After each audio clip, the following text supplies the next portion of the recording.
6 कोंबड्या 17-18 रुपये काय ते 100 त्या कोंबड्या मी स्वतः ढालगावात विकल्या. अरे बाप. आणि मग तिलाच मी सभासद केलं त्या म्हातारीला. ती ऐकत होती म्हातारी. आणि ते सगळं झाल्यावर आमच्याला हे बाळ इकडे म्हणले काय काय बोलतो असतो तर कारखान्याशी असं. मग आमचा घे कारण त्याचे मुलाचा कारखान्याला टोळी होती सांगली कारखान्याला. लोखंडे म्हणून सरपंच होते पुन्हा ते. तर ते आजी म्हणली आम्हाला मग आमचं कर की आम्हाला बी सभासद कर की म्हणली. कारण कारखान्याला त्याच्या टोळी जात होती मुलाची. मग ते म्हणली हिथं कारखाना झाला तर आमचा मुलगा सांगली जाणार आहे ना, हिथं काम करेल म्हणली.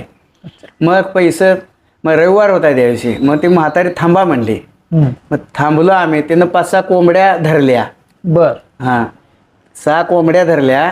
6 कोंबड्या 17-18 रुपये काय ते 100 त्या कोंबड्या मी स्वतः ढालगावात विकल्या. अरे बाप. आणि मग तिलाच मी सभासद केलं त्या म्हातारीला. पुढे ते सरपंच होता ट्रॅक्टर घेऊन दिला. अशा प्रत्येक गोष्ट अशी होते. बऱ्याच वेळा कारखाना उभारण्याची ही खरी कहाणी नाही म्हणजे देत नव्हती ना लोकांना. संकल्पना ही खरी वाटाय कुठला होतोय कारखाना. शेवटी आम्ही लोकांना सांगायचं बघा कारखाना होऊ दे नाही न होऊ दे. झाला तर चांगली गोष्ट आहे, नाही झालं तर एक 100 रुपये पडलं म्हणा उडून गेलं म्हणा असं काहीतरी करा पण द्या. आणि दिल्यानंतर कारखाना होतोय नक्की.